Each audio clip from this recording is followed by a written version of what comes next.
بنانے کے لیے ان کو گرفتار کروایا جاتا تھا۔ اللہ کی شان دیکھو کیسا وقت تھا۔ خیر پولیس نے گرفتار کر لیا۔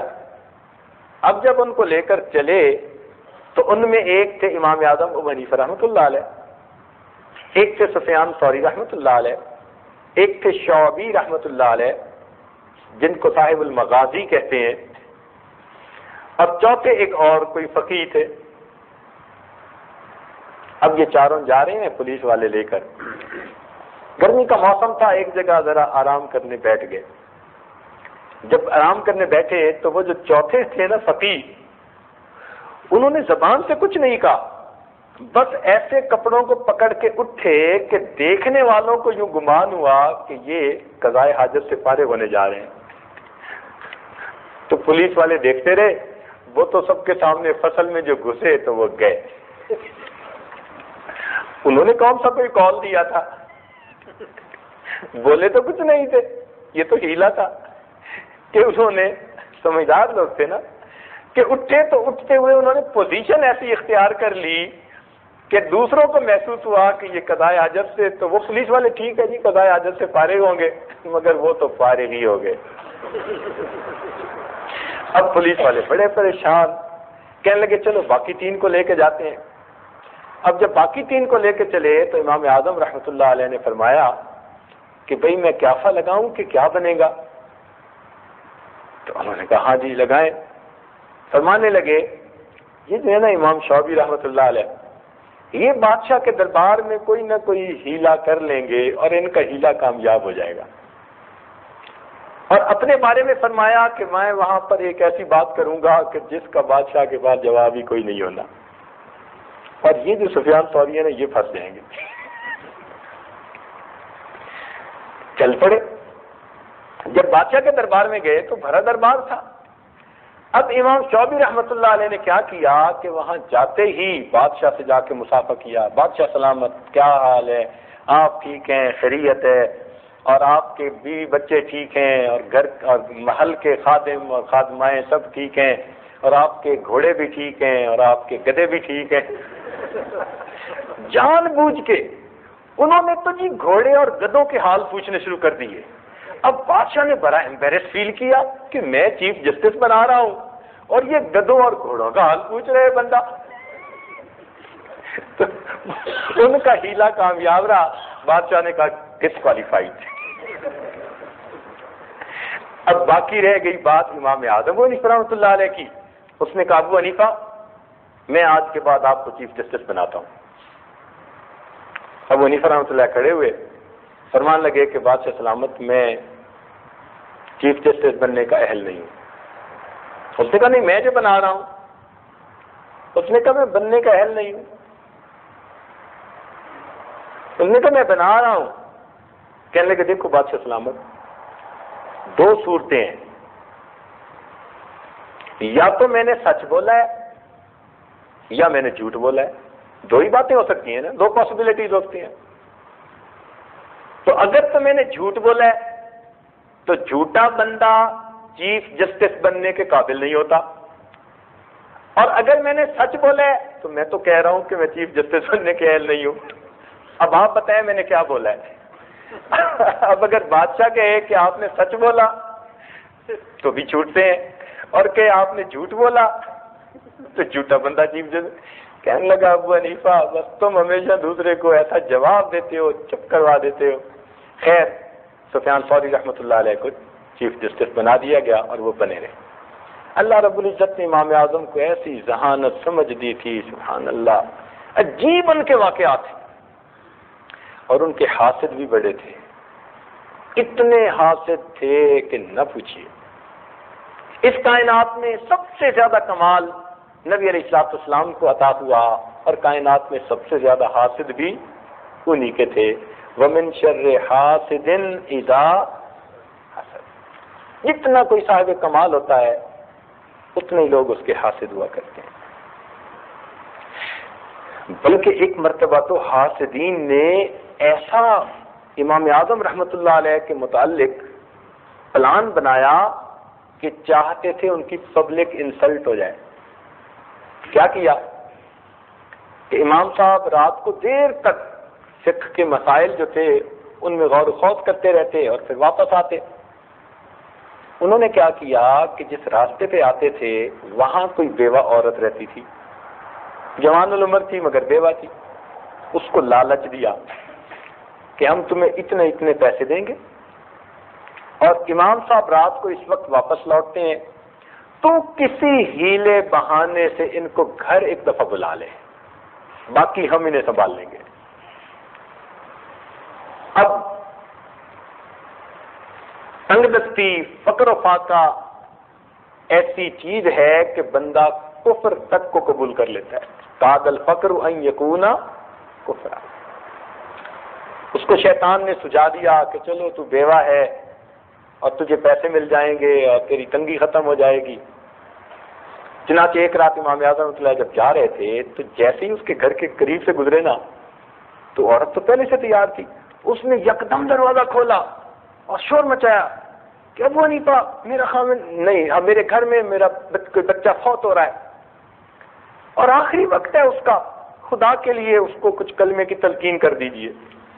اب اس نے کوئی ایسی بات کہی تو ایسے انداز سے کہی کہ امام صاحب یہ ہم سمجھے بھائی گھر بھرا ہے، لوگ موجود ہیں۔ تو امام صاحب جیسے ہی دروازے سے اندر گئے تو وہ لوگ تو پہلے گھر میں چھپے ہوئے تھے، انہوں نے تو امام صاحب کو پکڑ لیا اور کہا کہ ابو حنیفہ رات کے وقت میں جوان عورت کے ساتھ تنہائی میں، چلو حاکم وقت کو اطلاع پہنچا دی کہ جی یہ تو بڑے فقیہ بنتے ہیں، اور حالت یہ ہے۔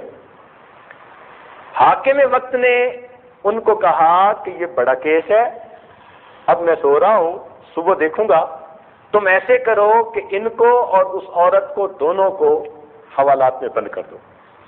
اب انہوں نے یہ تو نہیں سوچا تھا کہ عورت بھی گرفتار ہو جائے گی، ان کا تو خیال تھا کہ صرف انہی پر بات بنے گی۔ اب پولیس والوں نے دونوں کو گرفتار کے حوالات میں بند کر دیا۔ مخالفین کہنے لگے چلو صبح سے ہی۔ امام اعظم رحمۃ اللہ وضو کے ساتھ تھے، اب کوٹھڑی ہے، اس میں اندھیرا ہے، امام صاحب نے وہیں اپنا رومال بچھایا اور جیسے پہلے اللہ کی عبادت کرتے تھے اللہ کی عبادت شروع کر۔ جب گھنٹہ ڈیڑھ گزرا اس عورت کے دل میں احساس ہوا کہ یہ اتنا تو خوف خدا رکھنے والا بندہ ہے کہ باوضو تھا، اب بھی نفلیں پڑھ رہا ہے، میں عورت زاد ہوں، جوان العمر ہوں، اندھیرا ہے، تنہائی ہے، اگر پہلے اس نے کوئی میرے ساتھ برائی نہیں کی تو اب تو کوئی رکاوٹ نہیں تھی، لیکن میری طرف متوجہ ہونے کے بجائے یہ رب کی عبادت کر رہا ہے تو میں کتنی بری جس نے ایسے بندے پر بہتان لگایا۔ اب اس کو احساس ندامت ہوا۔ جب آپ نے سلام پھیرا اس نے ہاتھ جوڑ کے معافی مانگی کہ مجھے معاف کر دیں، مجھ سے بہت بڑی غلطی ہوئی، اور یہ تو ساری بات حقیقت میں یوں تھی۔ اس نے پوری پلاننگ بتا دی۔ امام صاحب نے کہا اچھا تو نے اچھا کیا کہ ساری بات بتا دی، اب تجویز تجھے میں دیتا ہوں، عمل تو کر لے۔ اس نے کہا وہ کیا؟ کہنے لگے کہ یہ جو سامنے سپاہی کھڑا ہے نا، بس یہی اکیلا ہمارا نگران ہے اور اس وقت کوئی نہیں ہے، تو اس کو کہو کہ میں عورت زاد ہوں اور گھر سے مجھے پولیس والے اسی وقت پکڑ کے لے آئے ہیں کھڑے پیر، اور مجھے کچھ کام ہے، تم مجھے اپنے ساتھ گھر لے جاؤ اور اپنے ساتھ لے کے آ جاؤ، تم منت سے ماجت کرو گی تو یہ تمہاری بات مان لے گا، مگر کرنا کیا کہ اس کو ساتھ لے کے تم میرے گھر چلی جانا اور میری بیوی کو جا کے صورتحال بتا دینا اور اپنا برقع اس کو دے دینا، واپسی پہ وہ اس کے ساتھ میرے پاس آ جائے۔ اللہ کی شان، اس عورت نے اس سپاہی کی منت سماجت کی کہ بھائی گھر میں کام ہے اور مجھے آپ لے جاؤ اور آپ کے ساتھ جانا ہے اور آپ کے ساتھ آنا ہے۔ وہ کہنے لگا بہت اچھا، چنانچہ وہ ساتھ چلا گیا۔ وہ عورت گھر میں داخل ہوئی اور واپسی پر اس نے امام صاحب کی اہلیہ کو ساری بات بتا دی تھی، وہ برقع لے کے امام صاحب کے پاس آ گئیں۔ اب جب صبح ہوئی تو بادشاہ نے دربار لگایا، اس نے گرفتار کروایا، مخالفین کا ہجوم تھا، چنانچہ مقدمہ پیش ہوا۔ بادشاہ نے کہا کہ ابو حنیفہ تم تو اتنے متقی پرہیزگار اور عالم سمجھے جاتے ہو، اور تمہارا عمل اتنا برا ہے کہ تم تنہائی میں غیر محرم کے ساتھ جو ہے وہ پکڑے گئے۔ امام صاحب نے کہا کون سی غیر محرم؟ اس نے کہا یہ جو تمہارے ساتھ کھڑی ہے برقعے میں۔ اس نے کہا یہ تو غیر محرم نہیں ہے۔ تو آپ کے سسر اس وقت ساتھ تھے، آپ نے کہا یہ میرے سسر کھڑے ہیں، ان کو کہو کہ اس کو پہچانے یہ کون ہے۔ سسر آیا، سسر نے دیکھا، وہ کہتا ہے جی یہ تو میری بیٹی ہے اور میں نے خود اس کا نکاح کیا ہے۔ اللہ اکبر، اللہ رب العزت نے اپنی رحمت کے ساتھ امام اعظم ابو حنیفہ رحمۃ اللہ علیہ کو اس مصیبت سے بھی نجات عطا فرمائی، اور مخالفین خسر ہنالک المبطلون۔ تو یہاں تک حسد جو ہے انسان کو پہنچا دیتا ہے۔ چنانچہ ایک حاسد آیا اور کہنے لگا کہ ابو حنیفہ میں نے سنا ہے کہ آپ ہر مسئلے کا جواب بتاتے ہیں۔ آپ نے فرمایا پوچھو۔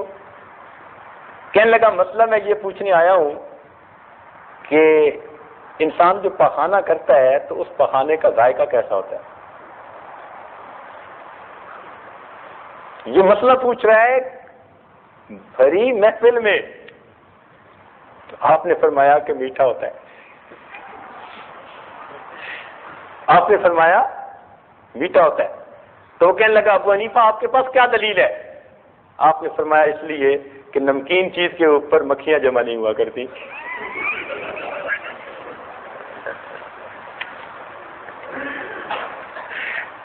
ذہانت کی بات ہے نا کہ اللہ رب العزت نے ان کو کیا ذہانت عطا کی ہوئی تھی۔ اللہ الحمدللہ ثم الحمدللہ۔ خیر ان کے واقعات تو اتنے ہیں کہ انسان حیران ہی ہو جائے۔ علماء بیٹھے ہیں تو دو باتیں علماء کے کام کی چھوٹی چھوٹی ہیں، پھر میں آگے چلوں گا اپنے مضمون پر، کہ امام اعظم رحمۃ اللہ بیٹھے ہیں اور 40 حضرات جو ان کی مجلس شورا کے اراکین تھے، وقت کے بڑے بڑے فقہا تھے، اس میں امام محمد رحمۃ اللہ علیہ، قاسم بن معن اور محمد بن حسن، ان جیسے ادب اور عربیت کے ماہر، اور امام ابو یوسف رحمۃ اللہ جیسے کثیر الحدیث عالم، امام ظفر رحمۃ اللہ علیہ جیسے قیاس اور استحسان کے بادشاہ، اور داؤد طائی رحمۃ اللہ علیہ جیسے تقوی کے پہاڑ، یہ سارے لوگ ان کے پاس شاگرد کی حیثیت سے جمع ہوتے تھے۔ یہ بیٹھے ہوئے ہیں تو اس وقت میں کیا ہوا کہ ایک بوڑھا آیا اور کہتے ہیں کہ ابو حنیفہ واو اور واوین، واو او واوین۔ ابو حنیفہ نے دیکھ کر مسکرائے اور کہنے لگے واوین۔ وہ جاتے کہنے لگا لا ولا۔ اب وہ 40 بندے سوچتے رہے کہ بھئی یہ کہنے والے نے کیا کہا، جواب دینے والے نے کیا جواب دیا، کچھ سمجھ نہ لگے۔ سارا دن سوچتے سوچتے جب عقل عاجز آ گئی تو شام کو پوچھا کہ حضرت آپ ہی گتھی سلجھا دیجیے۔ فرمایا وہ مجھ سے مسئلہ پوچھنے آیا تھا التحیات کا، کہ اس کو ایک واو سے پڑھا جاتا ہے یا دو واو کے ساتھ۔ ہم حنفی دو واو سے پڑھتے ہیں، التحیات للہ والصلوات والطیبات، تو ہم دو واو سے پڑھتے ہیں۔ شافعی حضرات ایک واو سے پڑھتے ہیں۔ تو وہ پوچھ رہا تھا کہ میں دو واو سے پڑھوں یا ایک واو سے؟ تو میں نے کہا واوین دو واو سے پڑھو۔ تو اس کو مسئلے کا جواب مل گیا تو وہ چلا گیا۔ نہیں حضرت وہ جاتے ہوئے لا ولا بھی تو کہہ گیا تھا۔ فرمایا وہ مجھے دعا دے گیا تھا۔ حضرت لا ولا تو کوئی دعا نہیں ہوتی۔ کہنے لگے وہ کہہ گیا تھا ابو حنیفہ اللہ تعالیٰ تیرے علم کو شجر طیبہ کی مانند بنائے، لا شرقیت ولا غربیہ۔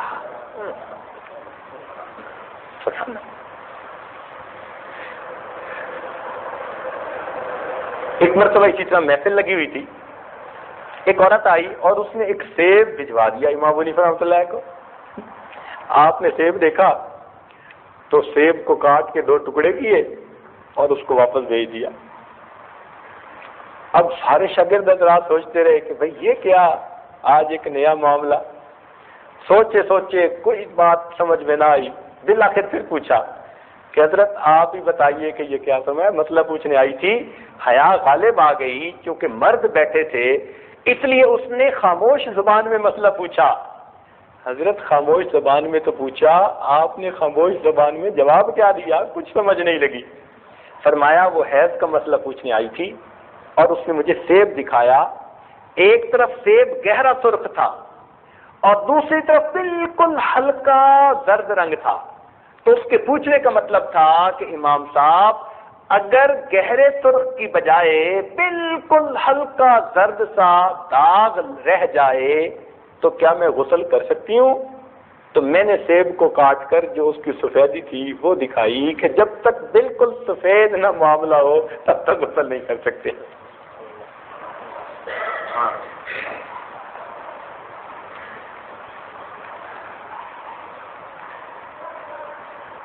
امام اعظم رحمۃ اللہ کے زمانے میں ایک چور تھا، اس نے نکاح اور طلاق کے مسائل سیکھ لیے تھے۔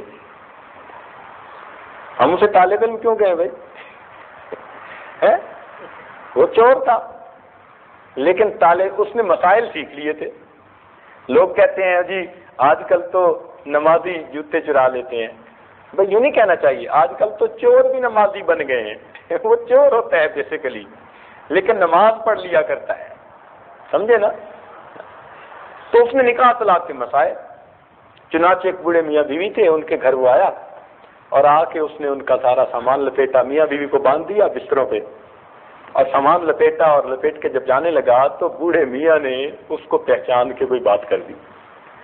تو اس کو پتہ چل گیا کہ اس نے تو پہچان لیا ہے، وہ جناب چھری لے کے آ گیا۔ تو اس نے کہا اچھا اب تم جو ہے قسم اٹھاؤ کہ اگر تم میرا نام کسی کو بتاؤ گے تو تمہاری بیوی کو 3 طلاق، اور کلہ کی قسم اٹھوائی۔ کلہ کی ایک قسم ہوتی ہے کہ اس کے بعد کسی بھی عورت سے نکاح کرے آٹومیٹک طلاق ہو جاتی ہے، تو ایک عجیب قسم ہے، اللہ بچائے۔ کلما، تو کلما کی اس نے قسم کھا لی۔ اب جب کلما کی قسم کھا لی اور کہہ دیا کہ بتاؤں گا تو بیوی کو طلاق دو، اب خیر صبح ہوئی، اب کسی طرح کوئی آیا، اس نے آ کے ان کو تو کھول دیا۔ اب خامد ڈرے کہ بھئی اگر میں نے بتا دیا تو بڑھاپے کی لاٹھی ہے یہ بھی گئی، مال تو ویسے گیا، یہ ہے خدا کی بندی یہ بھی گئی۔ تو بڑھاپے میں بیویاں بڑی پیاری ہوتی ہیں، ذرا بوڑھوں سے پوچھ کے دیکھو۔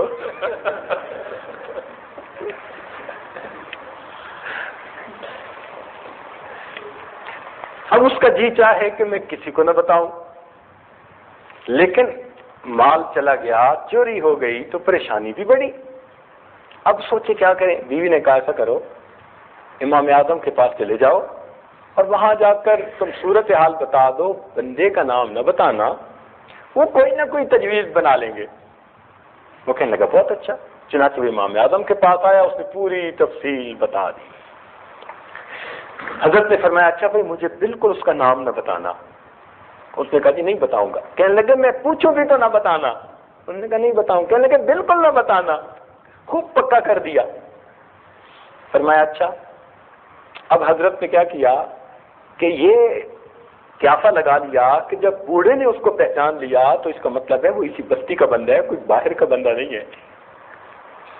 چنانچہ آپ نے کیا کیا کہ جو آپ کو نوجوان نظر آئے نا، آپ نے بستی والے سب کی دعوت کر دی، اور سب کی دعوت کر کے ان کے لیے دسترخوان لگوایا، اور خود بوڑھے کو لے کر ایک ایسی جگہ کھڑے ہو گئے کہ جہاں سے آنے والوں کو یہ تو دیکھ سکتے تھے، آنے والے ان کو نہیں دیکھ سکتے تھے۔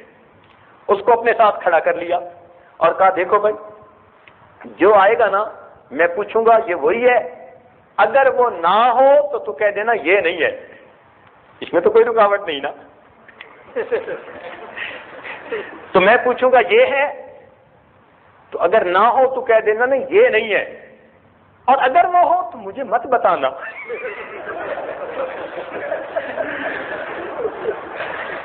مجھے نہ بتانا، بالکل نہ بتانا۔ چنانچہ وہی حال ہوئی، ایک ایک بندہ آتا گیا، حضرت پوچھتے یہ ہے، وہ کہتا نہیں یہ تو نہیں ہے، وہ کہتا یہ ہے، اور جب وہ آیا تو وہ چپ۔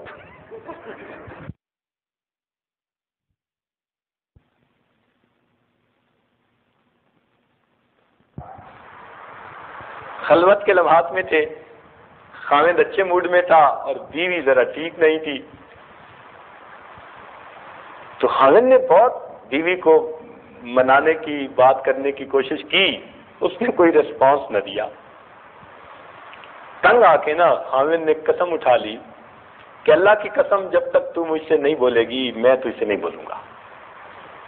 چل، وہ پہلے سے بھری بیٹھی تھی، اس نے بھی قسم اٹھا لی کہ اللہ کی قسم جب تک تو پہلے نہیں بولے گا میں پہلے نہیں بولوں گی۔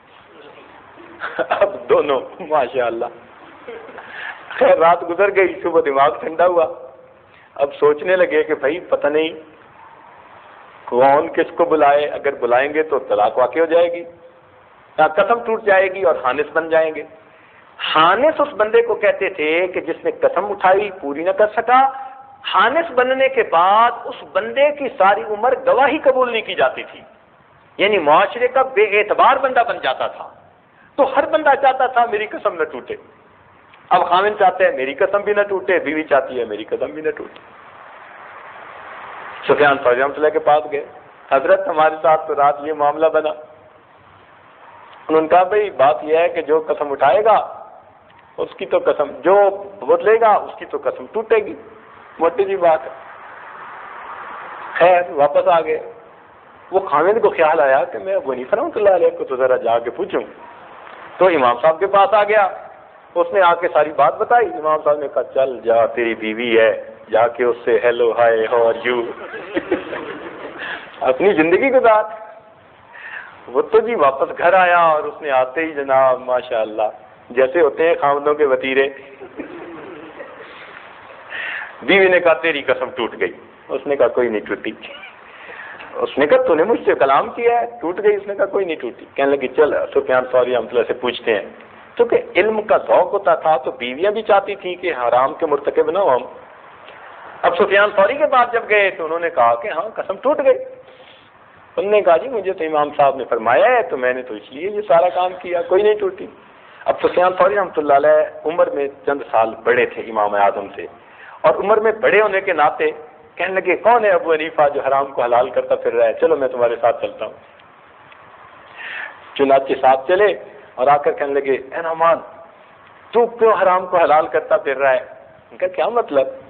کہنے لگے آپ نے جو یہ کہا کہ جا کے بولو، اب یہ بولا ہے اور اس کی قسم ٹوٹ گئی۔ امام صاحب کا کوئی نہیں ٹوٹی، کہ ٹوٹ گئی، بولا جو گئی۔ ان کا حضرت ذرا غور سے سنیں کہ یہ نیریٹ کیا کر رہے ہیں۔ ان کا کیا کہ حضرت نیریٹ یہ کر رہے ہیں کہ خاوند نے غصے میں قسم اٹھائی